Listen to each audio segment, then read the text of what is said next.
Hi everyone, it's Tawney. If you're new here, welcome. I'm so glad to have you. I film beauty videos, vlogs, talking about my life and home things. So if you're interested in anything like that, or if you'd like to see newer content from me, definitely comment that down below and I'll take that into consideration and try and work that in. I typically do videos every 3 to 4 days, depending on my schedule and what's going on. I work 40 hours a week, but I have no life, so I typically do a lot of videos. But don't forget to subscribe and ring the notification bell so you get notified of when my new videos get posted. And let's get started talking about makeup that I'm not interested in. The first product is the Nomad Cosmetics Land of Fire and Ice palette. Now, I really like the outer packaging of this palette. I think it's really pretty, something very different. It's one that I would want to keep out on my shelf and have it be on display so people could see how pretty it is. But whenever I first saw this, I was like, what is the fire in this? There's 3 shades that are warm tone, and even the shimmery shade in the middle and the bottom kind of looks a little bit just meh. And then that one, it looks like a shimmery red. Then you get the bright orange, and then you get this yellow that's kind of orangish, and then the rest is blues and purples. So I'm kind of if it had more fire, then maybe I could consider that. But I wanted to like it and I wanted to give it a try because I've been wanting to try Nomad Cosmetics for a while. But I was just so uninterested when I saw the colors based on the theme of the palette that I was like, no, I'm going to pass. The next one is the ColourPop Cotton Candy Collection. Now, this is really pretty. I like the theme of it. I like the packaging on the outside of the palette. But I'm kind of over ColourPop's collections. They pretty much just pick a couple colors, throw it into a palette, and look, here's a collection we have. They might put a little bit of thought into the highlighters and the blushes and the lip glosses or lipsticks or whatever they do lip-wise, but I just don't feel like there's a whole lot of thought put into it. And if the palette had been one of those, they really put this effort into it, they tried to make it different than just picking a couple shadows and throwing it into a palette, maybe I'd be interested in it. Plus, I wear pink, but I have palettes that I like with the pinks that I like to wear. So I kind of feel like this is unnecessary for me. But if you're interested in pinks and you like ColourPop's formula, which is a pretty good formula for eyeshadows, I would definitely say pick it up, but it's just not one that really screams to me. But this one does scream to me more so than their previous couple pink palettes. So that's kind of I was more interested in this one than previous pink palettes, but realistically, I'm just not feeling it. The next one is the Sweet Oasis collection from Morphe. Now, I am on a no-buy for Morphe because I hate Morphe. I think the whole not organization, but company is just very fake and very in it for the money. They're not in it to be good business partners. I don't like the people they work with. I don't like the people they sponsor and have on their website that they sell with.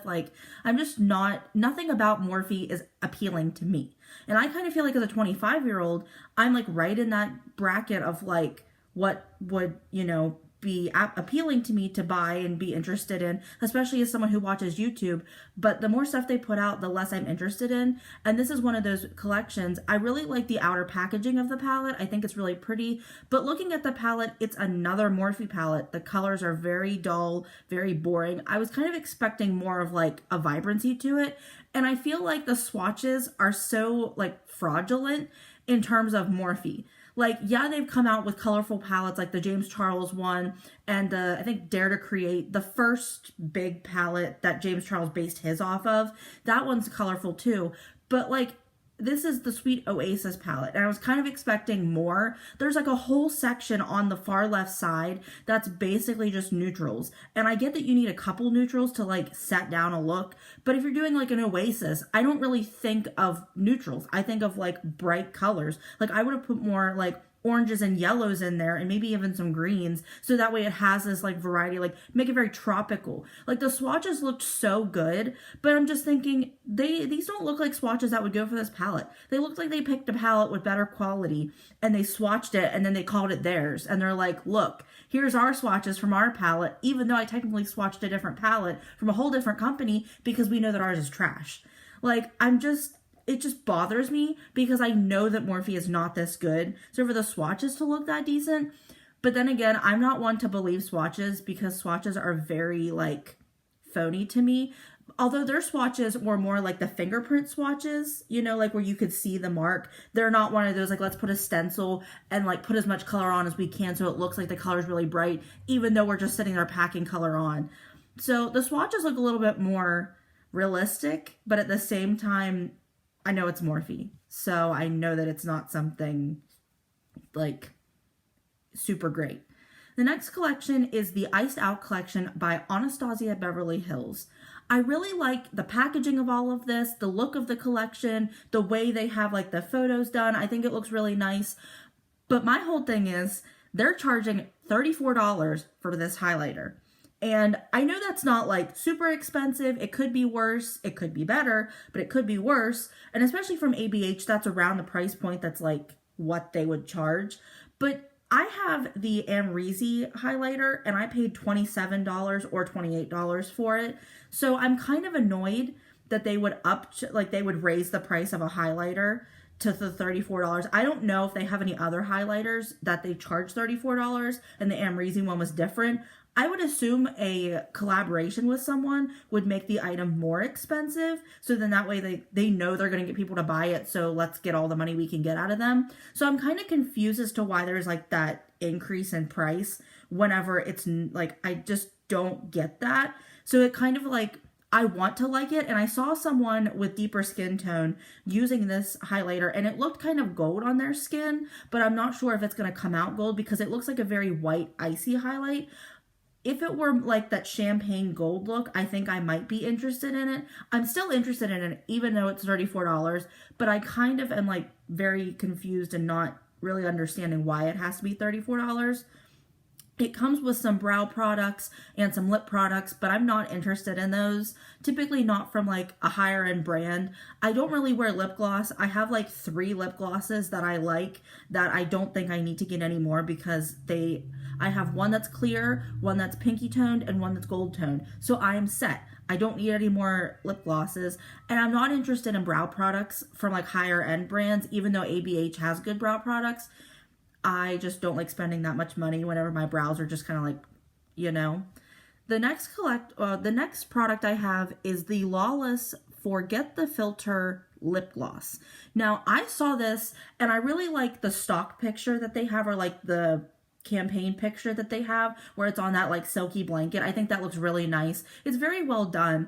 I'm not really familiar with the brand Lawless. I think they're a clean brand from Sephora, but don't quote me on that.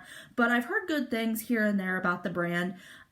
They're a brand that like I'd be interested in trying a couple things from, but I don't really have like a set what it would be. But I saw this and I was like swiping through on Instagram and I saw the like before and after of these girls wearing this and I was like, oh my gosh, this is amazing. Like it blurs everything on your lips. It like hides every imperfection. And I was like, maybe I need to try this. It looks like a pore filling like lip gloss. Like that's kind of what like pore filling primers, how they like blur it. That's kind of what I'm thinking it does on your lips. So I'm very intrigued about this. This is one I could see myself picking up just to try, just out of curiosity. So that one's not quite an anti-haul item, but it's still one that like I'm kind of, you know, I'm curious about.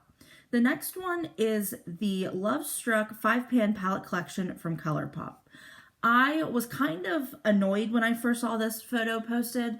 I feel like ColourPop, they definitely do a good job with sticking to what people are interested in and keeping up with the trends that are going on and following, like, people are really interested in blue, so let's put out blue stuff. Like, they're very, like, they keep up with that sort of thing, which I really commend them for because not a whole lot of brands are good at doing that. But this 5-pan palette just kind of, like, I'm just not, I don't know. It doesn't like rub me the wrong way, but it just kind of like, I'm like, ugh, really? Like they did this? And then I saw a picture, I think it was on either Dupe That or another dupe page on Instagram where she compared all of the palettes to the Tawney Beauty Texture Neutrals Volume 1 palette, which I was a little bit like, oh no, I bought that palette. Like, don't do that. No, like I want to have a good palette that's not like, You know, I want it to be hard to compare. And they pretty much got like each section with the exception of a couple palettes or the couple shades. So I was like, But that could be a good thing if you're not interested in spending the money on the Tati palette or you're not a Tati fan. Because at the time everyone bought it because everyone liked Tati, and now here she is and like all this drama's happened. So you might be more interested in picking them up from ColourPop, especially if you then want to go with like a specific palette with a color scheme and you don't want all of them or you want to save your money. Like that's probably the big thing. I like the way the palettes look. Not all of them are really like drawing my attention. I'm not really quite as interested in all of them as I like was hoping to be. Like I'm always hoping to like stuff, but it kind of works out that you don't because then you save your money. I think the only one I'm really interested in is the Lyric palette, which has the really bright gray glitter in the middle, which is something I don't really think I have in my collection. I feel like it's the one I would get the most use out of, but the rest of them I would kind of pass on. The next one I want to talk about, I'm very like, I'm not disappointed because I would expect this from this brand, but I'm just kind of like, what is this? It's the Juicy Amazonian Clay Tartlet palette from Tarte. Now it says Tartlet on the outside because I guess that's like what they do with their palettes. They're all called Tartlet something, but it was called the Juicy Amazonian Clay Collection or something. And it has, 20 shades. They all look very bland. There's a couple pinks. There's a bunch of nudes. It's just a bunch of repeats that aren't interesting. Nothing in the palette makes me excited to look at it. Like it's very bland and boring. And I'm just like, Tarte is on the peak of they're like on the fence of being relevant or irrelevant, and they're leaning more irrelevant, and they kind of need to like get their crap together or else people are going to stop buying from them altogether, and then they're going to just drop off, and that's going to be it for the brand. I am definitely not going to buy that one. The next one I want to talk about, probably should have saved this for the end, but I'm not a big fan, so I kind of feel like I can throw it in whenever. It's the MAC and the Sims collection. I want to specifically talk about the palette. I don't know if they have like lip products or cheek products or anything like that, but the eyeshadow palette, this infamous eyeshadow palette picture that's been floating around Instagram, Facebook, Twitter, all of those good places, probably TikTok, but I don't have TikTok, so I don't know. But this palette, my sister sent me a picture of this because she's like a big fan of The Sims. And I was like, what is that? If that even shows up on lighter skin tones, as dusty as it'll look, what color are you going to get off of that? It's so boring. And it's like that dusty rose look, but like, it's more of like a color you put down to then put color on, like more eyeshadow on top of. Like it's your base color that doesn't really do much other than like brighten. And I don't even think these colors could brighten. Like it's such a disappointment. Not so much because it's like a Sims collection, like ignoring the fact that it's Sims, just focusing on the fact that it's MAC. It is so like ugly and depressing to look at. I'm like, this must be like, this is the equivalent of what I think of MAC. Like whenever I first started watching YouTube, not many people were really interested in MAC products anymore. They were even falling off at that point, and it's been like 3 or 4 years now. So it's been like fairly recent in my mind, fairly recent that people stopped buying from MAC. This right here, I think should put them like, like delete them off the map. Like coming up on your right, nothing, like just, I think we should cancel, like, I don't want to say we should cancel MAC, but like seriously, who thought that this was okay? Who wanted to put this picture on social media and have everyone like look at this? Like, I'd be embarrassed if this picture got out with my name on it. Like, this is awful. And they call it the Solar Glow palette. What is glowy about this palette? There is nothing in here that is glowy. Like, what is going on? What is going on? Okay, let's talk about something I am interested in. This is the e.l.f. Mint Melt collection. When I first saw, I believe it was the eyeshadow palettes, I was like, oh my gosh, what are these things? I was like, like it really took my breath away. I was like, this is really pretty. I don't really wear mint colors ever. Greens and blues don't seem to do well on my eyes, and I think it's my inexperience in putting on makeup. Well, those colors. I put on makeup all the time. Been putting on makeup since high school. Like I clearly know like a little bit. Just a smidge, not a whole lot, just a smidge. But I really like the way this collection looks. There's 2 eyeshadow palettes. There looks like there's a makeup removing sponge, which well, kind of like cloth type thing, which I'm really proud that like e.l.f.'s coming out with that. Even though everyone's doing it, I still am really proud that brands are putting them out because it's trying to urge you to get away from makeup wipes. And I'd rather see brands oversaturate the market with these things than with makeup wipes. So I'm kind of like, I'm perfectly okay with this. Then there is a cooling foam cleanser and then a whipped face mask and a cooling face primer. So you can get skincare and you can get your makeup all in that. There's some lip products and some eyeshadow pencils. I'm probably going to get both eyeshadow palettes or maybe just one. Maybe one of the like eyeshadow pencils just to try it because I'm always interested in trying something like that. But I think I might be interested in trying the primer because I don't have any cooling primers, and with e.l.f. prices, I wouldn't mind testing it because it's probably going to be $8 or $9. I'm not really interested in the lip products just because I don't really like lip products, but they do have a lip plumping gloss. So maybe I'll try that one because that one does look interesting. So out of all of these, I think that's the one I'm most likely to pick up because I'm like super interested. Like it said it launched on the 8th at Walmart and I was there like the 6th. So I'm kind of bummed that I wasn't there on the day that it launched so I could like pick it all up, but I'm definitely going to go back and get some of the items. The next and last one I want to talk about is the Wet n Wild new set of palettes they have. They have 5-pan palettes, 10-pan palettes, and a new mascara called the Big Papa Mascara, which is a stupid name, but I do like the packaging of it, even though it's a little bit tacky. Like, I like the whole crown thing. Like, I think that looks really cute. I'm interested in trying it because it has that, like, hourglass shaped wand that I typically go for. It gives you that volume and that curl, which is really what I look for in a mascara. The eyeshadow palettes look very bland and dull.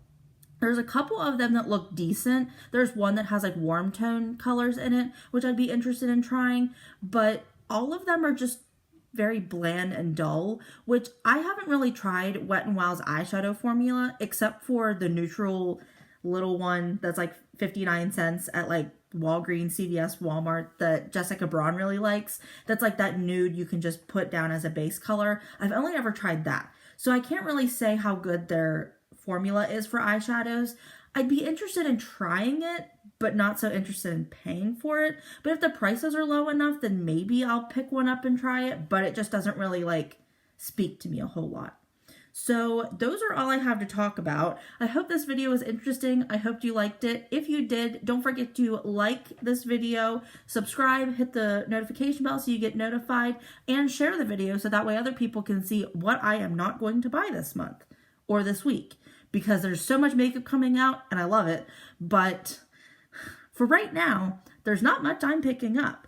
If you were interested in any of these products or you are not interested, let me know in the comment section. I would love to chit chat with you about the makeup you see here, and stay tuned for my next video. Bye!